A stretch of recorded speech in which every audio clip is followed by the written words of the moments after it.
안녕하세요. 건강 정보를 분석하고 플랜을 세워드리는 이웃집 닥터 이승은입니다. 혹시 체중계 위에 숫자에 안심하고 계신가요? 나는 정상 체중이니까 괜찮아 라고 생각하신다면 오늘 영상은 조금 충격적일 수 있습니다. 한 연구 결과에 따르면 정상 체중임에도 불구하고 유방암 발생 위험이 약 2배나 높을 수 있다면 믿으시겠어요? 잘못 들으신 게 아닙니다. 오늘 저는 체중계의 배신, 우리 몸속에 숨어있는 건강 위험, 마른 비만의 정체에 대해 낱낱이 파헤쳐 드리겠습니다.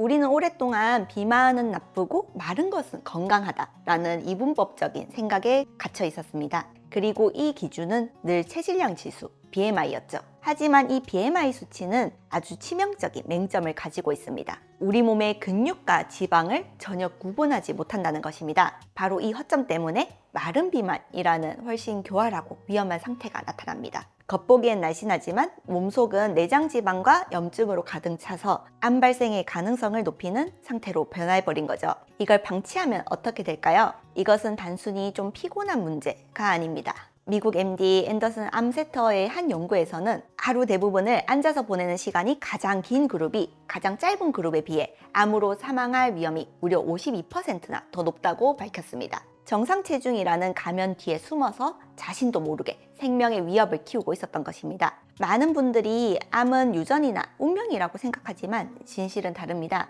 유방암의 90% 이상은 유전이 아닌 생활 습관 및 환경 요인과 관련되어 있습니다. 그리고 이 위험은 결코 남의 이야기가 아닙니다. 한 인구 기반 연구에 따르면 정상 체중인 한국인 여성 4명 중 1명이 잠재적인 마른 비만 상태일 수도 있다는 연구 결과도 있습니다. 지금 이 영상을 보시는 분들 중 상당수가 자신도 모르는 사이 몸속에서 위험 스위치가 켜지고 있을지도 모른다는 뜻입니다. 마른 비만이 왜 이렇게 위험할까요? 그 중심에는 인슐린 저항성과 내장 지방이라는 두 가지의 주범이 있습니다. 첫 번째, 인슐린 저항성은 우리 몸이 혈당을 조절하는 호르몬인 인슐린의 말을 듣지 않는 상태입니다. 혈당을 낮추기 위해 우리 몸은 인슐린을 쥐어 짜내고 혈액 속에는 과도한 인슐린이 떠다니게 되죠. 바로 이 과도한 인슐린이 우리 몸의 호르몬 균형을 완전히 무너뜨립니다. 인슐린은 간에서 SHBG, 성호르몬 결합 글로불린이라는 단백질 생성을 억제하는데요. 쉽게 말해 혈액 속에서 여성 호르몬인 에스트로겐을 붙잡아두는 경찰관이 사라지는 셈입니다. 결국 자유롭게 활동하는 에스트로겐 농도가 늘어나게 되고 유방 조직을 더 많이 자극해서 유방암 발생 위험을 높일 수 있는 위험한 상태가 만들어지는 것입니다. 두 번째 주범은 바로 내장지방입니다. 마른 비만의 핵심이죠. 이 내장지방은 단순히 에너지를 저장하는 창고가 아닙니다. 끊임없이 염증 물질을 뿜어내는 활동적인 내분비 기관과 같습니다. 이 염증 물질들이 혈관을 타고 온몸을 돌아다니며 만성염증을 일으키고 인슐린 저항성을 더욱더 악화시킵니다. 제가 진료실에서 많은 환자분들을 뵐 때 바로 이 인슐린 저항성과 염증이라는 악순환 고리를 끊어내는 것에서부터 치료를 시작합니다. 이 두 가지 문제만 해결해도 몸이 완전히 달라지는 것을 정말 많이 경험하거든요. 그런데 이게 끝이 아닙니다. 이 위험한 연결고리는 다른 질병과 만나면서 더욱 증폭됩니다. 특히 40, 50대 여성분들 중에서 다낭성 난소증후군 진단을 받으신 분들이 계시죠? 이 질환의 핵심 원인이 바로 인슐린 저항성입니다. 2024년에 발표된 한 연구에서는 다낭성 난소증후군을 앓는 여성이 그렇지 않는 여성에 비해 유방암 걸릴 확률이 약 3.7배 높을 수 있다는 보고도 있었습니다. 앞선 연구는 더 추가적인 연구가 필요하지만 여기서 분명한 것은 인슐린 저항성을 제대로 관리하는 것이 암으로 가는 아주 중요한 길목 하나를 차단하는 데 도움이 될 수 있다는 사실입니다. 65세 이상 어머니, 아버님들은 더욱 심각합니다. 나이가 들면서 근육이 빠지고 배만 나오는 근감소성 비만이 나타나기 때문인데요. 팔다리는 가늘어졌는데 왜 배만 나올까? 이게 그냥 나이살이겠거니 라고 생각하셨을 겁니다. 하지만 이건 생존을 위협하는 질병 상태입니다. 여러 연구를 종합한 메타 분석 결과 근감소증이 있는 유방암 환자는 그렇지 않은 환자에 비해 사망 위험이 무려 71%나 더 높았습니다. 과도한 내장 지방은 암세포가 자라나기 좋은 환경을 만들고 부족한 근육은 항암 치료를 견뎌낼 힘과 회복력을 앗아가기 때문입니다. 암과 싸워 이길 힘 자체가 사라지는 이중 위험에 처하는 상태가 되는 것입니다. 많은 분들이 나이가 들어서 어쩔 수 없다라고 포기하시지만 절대 그렇지 않습니다. 근감소증은 정확한 진단과 관리를 통해 충분히 개선될 수 있으며 이것이 곧 암 치료의 성패와 생존율을 결정하는 핵심 열쇠가 됩니다. 단순히 덜 먹고 더 움직이라는 막연한 얘기는 하지 않겠습니다. 오늘 저는 암으로 가는 위험 스위치를 끄는 과학적으로 검증된 3가지 핵심 전략을 알려드리겠습니다. 첫째, 식사의 시간을 재설계하세요.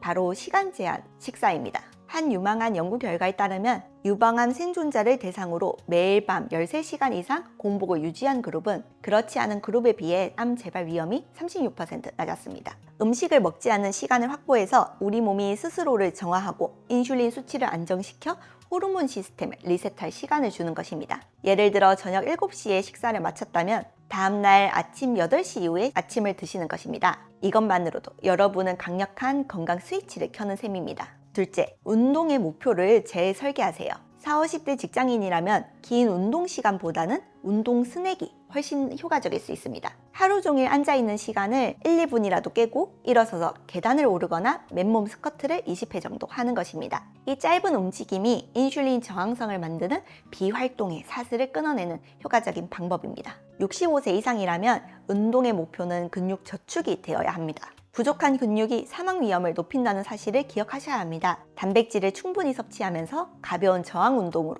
근육을 지키는 것은 단순한 건강관리를 넘어 생존율을 높이는 가장 중요한 치료 행위입니다. 셋째, 여러분의 치료 전략을 재설계하세요.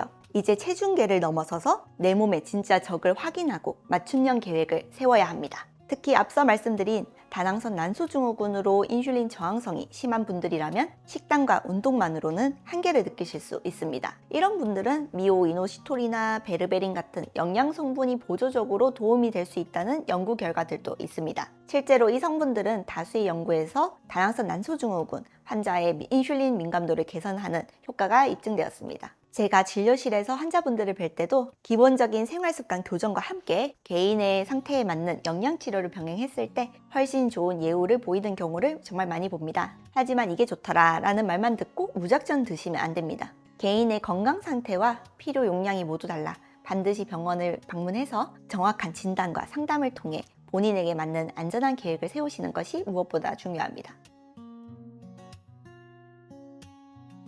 오늘 이야기 어떻게 들으셨나요? 이제 체중계 위에 숫자라는 환상에서 벗어나야 할 때입니다. 여러분의 진짜 건강은 몸무게가 아니라 허리둘레와 혈당관리 능력에 달려 있습니다. 마른 비만은 숨어있는 건강 위험이지만 우리가 그 정체를 알고 제대로 대처한다면 충분히 이겨낼 수 있습니다. 오늘부터 당장 줄자로 허리둘레를 재보시고 식탁 위 음식을 바꿔보세요.